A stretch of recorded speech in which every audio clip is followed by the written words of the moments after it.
guidelines are within. We've consulted individually with states, but as I said, it's a governor-led effort. It's a state-led effort in which the federal government will consult, and we do so each and every day. So Yes? you've used the phrase warriors to describe everyday Americans. The president's using that phrase as well. What's the thinking behind using that description? And is that basically asking Americans to put themselves in harm's way like warriors do? Not in the slightest. It's actually the opposite. The president's been clear that at this moment, we're at a wartime moment where we're fighting the invisible enemy, and by that I mean COVID-19. And on the contrary, the notion that the American people are warriors, they're warriors because they've stayed home. They're warriors because they've social distanced. They're warriors because this mitigation effort is something that could only be done by the American people coming together and making really hard sacrifices. And the American public has done that, and we salute each of you around the country that have listened to these guidelines. I know it's been difficult. I know it's been hard, but it's because of you that we're at this place where we can reopen the country. To be clear, that's the opposite of what the president says, specifically because he says Americans must be warriors to reopen the economy. You're saying they've already been warriors by staying home. We're saying the exact same thing. The president says they're warriors to reopen because guess what? In order to get to reopening, you have to social distance. You had to put it together, those very hard choices that allowed us to get to a point where we have one of the lowest mortality rates in the world, and that's because of the American people. So it took the American people being warriors to get us to the point of reopening. Blake. Thanks, Kayleigh. I want to ask you about best practices, but first on China and some of the comments that the president made in the Oval Office. He said that there will be a report coming out next week, 10 days or so, as to whether or not they're living up to the deal China is. As it stands, though, right now, at this moment, how does the White House view the U.S. relationship with China right now?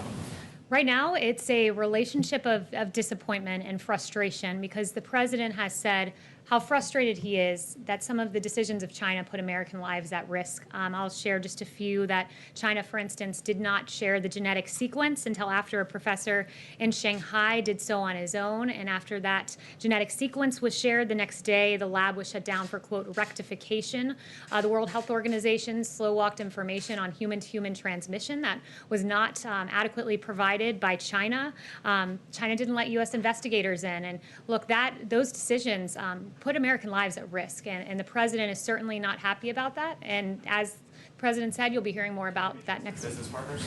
Sorry? Maybe trusted business partners? Look, the president has worked with China and stood up to China and got the Phase 1 China deal, a huge win, $250 billion. The president managed to get that done, and the president appreciates that China got us to that point of the Phase 1 China deal. So, I'll leave it to the president as to how we move forward, and I certainly won't get ahead of him on that. And on best practices, we heard the president say, as it relates to schools, that he wants to see schools open, but maybe teachers who are older than 60 not necessarily come back into the classroom.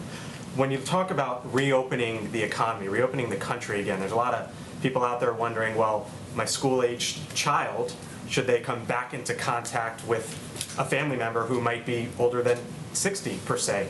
What is the White House advice on that and families who are all over the country saying, is it time to meet up again? Well, the president and the task force have been clear that vulnerable Americans, our senior citizens, need to shelter in place, and they need to take extra measures of precaution because, as we know, they've been disproportionately affected by the coronavirus. So I certainly would include the senior community to continue to follow the guidelines we've put forward.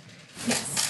Thank you. Dr. Birx has mentioned an influx of asymptomatic coronavirus cases. Without more widespread testing, how do you get a handle on something like that, and how do you keep people without symptoms from spreading the disease around the country?